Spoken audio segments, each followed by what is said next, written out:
CTET exam 2022 जो आपके 28 दिसंबर 2022 को जो पेपर हुआ था उसके क्वेश्चन की इस वीडियो में हम बात करेंगे। जो क्वेश्चन पूछे गए हैं इन सभी प्रश्नों की आपको इस वीडियो में चर्चा करेंगे। ये प्रश्न ईवीएस में पूछे गए थे और ये मैथ्स के मैंने सारे क्वेश्चन यहाँ पे लिख लिए और यहाँ पे इनका सोल्यूशन भी आपको मिलेगा। आइए वीडियो को शुरू करते हैं और किस प्रकार से प्रश्न पूछे गए हैं इन सभी को इस वीडियो में हम सोल्व करते हैं। एक क्वेश्चन आपको ये पूछा गया था कि 11 इकाई प्लस 10 दहाई प्लस 12 सैकड़ा इसमें से 1000 को घटाना था, तो इसका आंसर कितना आएगा। तो ये 12 सैकड़ा मतलब 1200 और 10 दहाई का मतलब ये 10 हो जाएगा, 100 हो जाएगा और ये 11 इकाई का मतलब ये वाला 11, यानी कि 1311 में से 1000 को घटाना था और 1311 इसका 311 इसका आंसर था। तो 311 जिन्होंने भी किया होगा इसका आंसर बिल्कुल सही है। अगला क्वेश्चन आपके ये था कि 7.5 दिन में के मिनट कितने घंटों के सेकंड के बराबर होंगे। तो 7.5 दिन की जो मिनट है वो 3 घंटों के सेकंड के बराबर होंगे, यानी कि 1 घंटे में 3600 सेकंड होते हैं। 1 घंटे में 3600 सेकंड होते हैं, इसको 3 से गुणा करेंगे तो वो आपके 7.5 दिनों के मिनट के बराबर आ जाएगा। अगला प्रश्न आपके ये था कि 10,20,305 का संख्यात्मक रूप बताना था। तो ये रहा आपका 10,20,305। ठीक है, ये वाला जिन्होंने भी उत्तर किया होगा उनके बिल्कुल करेक्ट आंसर है। एक क्वेश्चन आपके ये पूछा गया था कि 4 अंकों की सबसे बड़ी संख्या और 4 अंकों की सबसे छोटी संख्या का अंतर कितना होता है। तो ये सभी को पता है कि 4 अंकों की सबसे बड़ी संख्या 4 बार 9 लिखते हैं और 4 अंकों की सबसे छोटी संख्या 1000 होती है। जब हम घटाएंगे इसको तो 8999 इसका आंसर होगा। ठीक है, इसका उत्तर आपने 8999 कर लिया होगा। जिनके भी पेपर होना बाकी है चैनल को सब्सक्राइब कर लेना, आपको सारे प्रश्न उत्तर यहाँ पे मिल जाएंगे सभी विषय के। और पीडीएफ के लिए आप हमारा टेलीग्राम ग्रुप ज्वाइन कर लेना, वहाँ पे आप इसकी पीडीएफ मिल जाएगी और ये सारे के सारे सवाल आपको आने वाले एग्जाम्स के लिए काफ़ी इंपॉर्टेंट है। इसके अनुसार आप अपनी तैयारी को और बेहतर करना और इंपॉर्टेंट क्वेश्चन की वीडियो आपको यहाँ पे मिलेगी, आप चैनल को सब्सक्राइब कर लेना।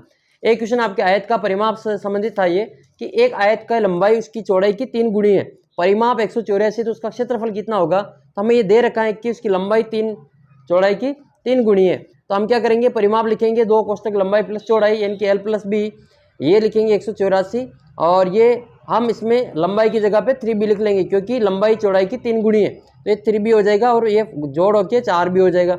ये 2 का भाग 184 में देंगे 92 बार जाएगा। फिर 4b बराबर 92 है तो b बराबर आपके आएगा 92/4, जो भाग देंगे तो 23 इसका आंसर आ जाएगा। चौड़ाई कितनी आ जाएगी, चौड़ाई आ जाएगी आपके 23। अब इसकी लंबाई ज्ञात करनी तो 3 गुणा कर दो इसको तो 69 इसकी लंबाई आ जाएगी। हमें पूछा है उस आयत का क्षेत्रफल, तो लंबाई इंटू चौड़ाई 69 इंटू 23, इसका आंसर आएगा आपके 1587 सेंटीमीटर स्क्वायर। तो इसका आंसर आ जाएगा आपके 1587 सेंटीमीटर। फिर आपके क्वेश्चन ये था कि अवरोही क्रम में व्यवस्थित करने पर कौन सी संख्या तीसरे स्थान पे होगी। 10 में संख्या दे रखी थी 9 वाली, इसमें से आपको घटते क्रम में लिखना है और तीसरे नंबर की संख्या बतानी, तो आपके इसमें से आंसर आएगा ये 9.099 इसका आंसर होगा।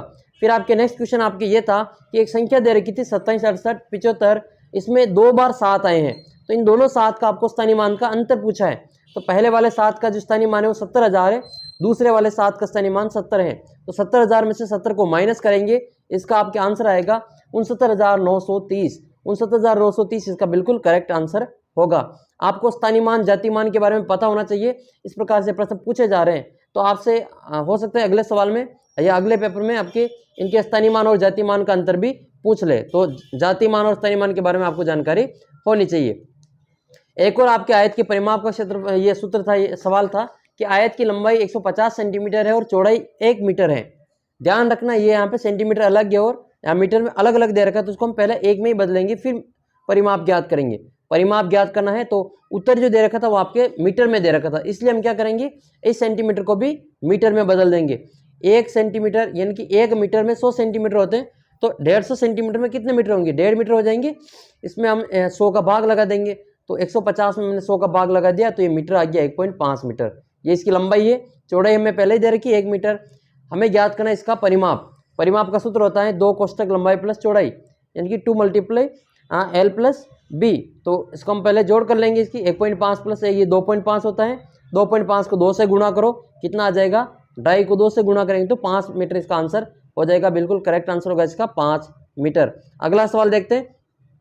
अगला सवाल आपके ये दे रखा है कि एक त्रिभुज के तीनों कोणों का माप दे रखा है अनुपात में। 3 कोण दे रखे हैं इनके अनुपात में और सबसे छोटे कोण का माप ज्ञात करना। ऐसा सवाल हर बार पूछा जाता है। आपको कुछ नहीं करना है, पहले x का मान ज्ञात करेंगे तो इन तीनों के साथ में हम x लगा लेंगे। ये 3x, 4x और 8x हो जाएगा। फिर इन तीनों को जोड़ेंगे तो त्रिभुज के तीनों कोणों की जोड़ 180 डिग्री होती है, इनकी जोड़ करेंगे तो 15 आ जाएगा। तो 15x बराबर 180 है। तो हम क्या करेंगे, x का मान ज्ञात करने के लिए 180 में 15 का भाग दे देंगे। तो 180 में 15 का भाग 12 बार जाएगा। x का मान कितना आ गया, 12 आ गया। अब देखो जो छोटी संख्या होगी वो छोटा कोण होगा, बड़ी संख्या वाला बड़ा कोण होगा। ये 3x और ये 8x है, तो ये छोटा जो है 3x है और बड़ा वाला हमारा 8x है। तो छोटा कोण ज्ञात करना था तो हमारा हम 3x हो जाएगा, 3 × 12, 12 × 36 हो जाएगा। और बड़ा कोण पूछ ले आपको, बड़ा कोण पूछेगा तो आपको 8 को 12 से गुणा करना पड़ेगा। ठीक है, 12 8 96 इसका आंसर होगा। हो सकता है अगले पेपर में आपको इनका अंतर पूछ ले या इनका योग पूछ ले। ठीक है, बड़े कोण और छोटे कोण का अंतर लिखिए, इस प्रकार से सवाल आपके बन सकता है। याद कर लेना, ये 96 में से 36 को माइनस कर लेना, आपके आंसर आ जाएगा 60 डिग्री इसका अंतर होगा। ठीक है, अगला प्रश्न देखते हैं कि एक ट्रेन मुंबई से 30 अप्रैल को 22:45 बजे जो निकलती हैं और ये 2 मई को यानी कि 1 मई और बीच में छूटेगा और 2 मई को यानी कि तीसरे दिन पहुंचती है 9:15 बजे बोकारो पहुंचती है। तो ट्रेन की कुल यात्रा का समय बताना है, तो ये 34 घंटे और 30 मिनट इसका आंसर आएगा। फिर आपके कथन दे रखा था स्टेटमेंट कि इनमें से जो कौन सा सही है वो बताना है।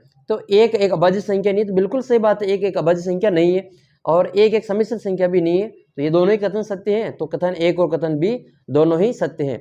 अच्छा, आपको कमेंट करके बताना है कि सबसे छोटी अभाज्य संख्या कौन सी होती है, सबसे छोटी अभाज्य संख्या कौन सी होती है, या कमेंट करके आप जरूर बताना इसका आंसर। कमेंट बॉक्स में आपका इंतजार करूंगा। ये रहा अगला क्वेश्चन, मान ज्ञात करना है। तो बोर्ड मास का नियम लगाना था इसमें।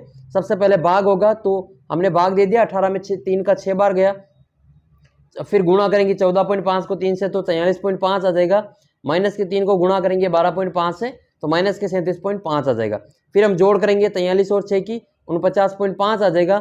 इनमें से हम 37.5 को माइनस करेंगे तो 12 इसका आंसर आएगा। तो इस वाले का सवाल का आंसर कितना आएगा, 12। अगला सवाल आपके कि वे आकृतियां जो 90 डिग्री घुमाने पर पहले बिल्कुल जैसे ही दिखती है, तो सिमेट्रिक का क्वेश्चन है ये, सममिति वाला। तो समबाहु त्रिभुज, वर्ग, आयत और समांतर चतुर्भुज, इनमें से किसको 90 डिग्री घुमाने पर कोई फर्क नहीं पड़ेगा, तो इसका आंसर हो जाएगा केवल वर्ग। तो केवल वर्ग इसका आंसर बिल्कुल सही है। कौन सा कथन सही है, एक स्टेटमेंट क्वेश्चन था ये भी कि वर्ग आयत का विशिष्ट प्रकार है, आयत वर्ग का विशिष्ट प्रकार है, प्रत्येक किरण रेखाखंड है और सीधी रेखा 90 डिग्री का कोण बनाती है। तो ये इसमें से सत्य कथन आपके पहला ऑप्शन हो जाएगा कि वर्ग जो होता है वो आयत का एक विशिष्ट रूप ही होता है। तो इसका आंसर हो जाएगा फर्स्ट ऑप्शन। फिर आपके एक क्वेश्चन ये था कि निम्नलिखित में से किससे पूर्णांक के लिए योजित अस्मक के रूप में जाना जाता है, तो वो हो जाएगा आपके शून्य। एक क्वेश्चन आपके ये था 15, 20, 25 के एलसीएम और एचसीएफ का अंतर पूछा था। तो इनका एलसीएम ज्ञात करेंगे तो वो 300 आएगा, इनका एलसीएम 300 है, इनका एचसीएफ 5 आएगा। तो इनका अंतर ज्ञात करेंगे तो कितना आ जाएगा आपके 295 इसका आंसर आएगा। ये अंतर वाले क्वेश्चन ज्यादा पूछे जा रहे हैं, आप ये इनको ध्यान देना थोड़ा सा। फिर एक क्वेश्चन था कि 9/4 में कितने 3/2 है, कुछ नहीं करना था, 9/4 में 3/2 का भाग लगाना था। भाग लगाएंगे तो इसको हम गुणा में बदल देंगे, तो 9/4 है, इसको हम गुणा में बदलेंगे तो ये 3/2 का 2/3 हो जाएगा। 2 के पार से ये 4 2 बार कटेगा और 3 के पार से 3 1 बार और 9 3 बार कट जाएगा। आंसर आएगा 3/2। 3/2 का मतलब होता है 1/1.5। तो ये तो थे आपके मैथ्स के क्वेश्चन। अब हम देख लेते हैं आपके ईवीएस के क्वेश्चन। ईवीएस के क्वेश्चन में आपने पहले वीडियो डाल दिया था, हम और देख लेते हैं इनको। एक क्वेश्चन आपके ये पूछा गया था कि 3 महीने के हाथी के बच्चे का वजन कितना होता है, तो 2 क्विंटल 200 किलोग्राम इसका आंसर हो जाएगा। या तो 2 क्विंटल कह सकते हो या फिर आपके 200 किलोग्राम। उस पक्षी का नाम बताइए जिसके सिर के सामने जो आंखें होती हैं, तो वो हो जाएगा आपका उल्लू। और मधुबनी पेंटिंग के बारे में पूछा था, तो ये आपके बिहार की प्रसिद्ध है। किस पौधे की जड़ें गहरी होती है, तो आपके रेगिस्तानी ओक की जड़ें गहरी होती है। चेरव नृत्य ये आपके मिजोरम का प्रसिद्ध है। कौन सा जानवर उल्टा सोता है, तो इसका आंसर हो जाएगा आलस। और चमगादड़ ऑप्शन में होता है तो चमगादड़ भी इसका आंसर होगा। और समाजीकरण का प्राथमिक कारक परिवार होता है। कौन सा पक्षी तने के छेद में घोंसला बनाता है, तो वो आपके बारबेट होगा। किस विटामिन का वैज्ञानिक नाम एस्कॉर्बिक अम्ल है, तो ये विटामिन सी का वैज्ञानिक नाम है एस्कॉर्बिक अम्ल। और मधुमक्खियां किस महीने में अंडे देती है, तो अक्टूबर नवंबर महीने में अंडे देती हैं। किस राज्य में बांस के खंभों पर घर बनाए जाते थे, असम में बनाए जाते हैं। अच्छा, बर्फ के घरों को क्या कहा जाता है, बर्फ के घर को क्या कहा जाता है, आप कमेंट करके बताएंगे इसका आंसर। बर्फ के घर को क्या कहते हैं, आपके कल एग्जाम में पूछा जाएगा।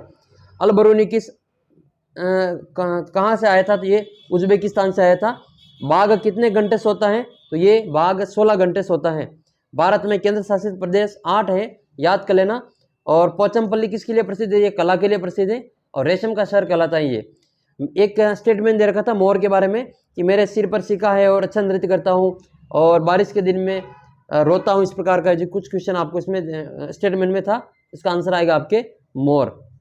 तो ये पूरी पीडीएफ आपको हमारे टेलीग्राम ग्रुप में मिल जाएगी। टेलीग्राम ग्रुप का लिंक नीचे डिस्क्रिप्शन बॉक्स में दे रखा है। मैं आपके जो टाइम टेबल आ चुका है सीटेट का, वो सभी पेपर यहाँ पे अपलोड करूँगा, तो आप चैनल को सब्सक्राइब कर लेना और वीडियो को अधिक से अधिक शेयर कर देना। मिलते हैं दोस्तों अगले वीडियो में, तब तक आप चैनल को सब्सक्राइब कर लो। मैं आपके आगे के जितने भी पेपर होंगे उन सभी का सोल्यूशन आपको यहाँ पे उपलब्ध कराऊंगा, आप चैनल को सब्सक्राइब कर लेना। मिलते हैं अगले वीडियो में, तब तक जय हिंद जय भारत।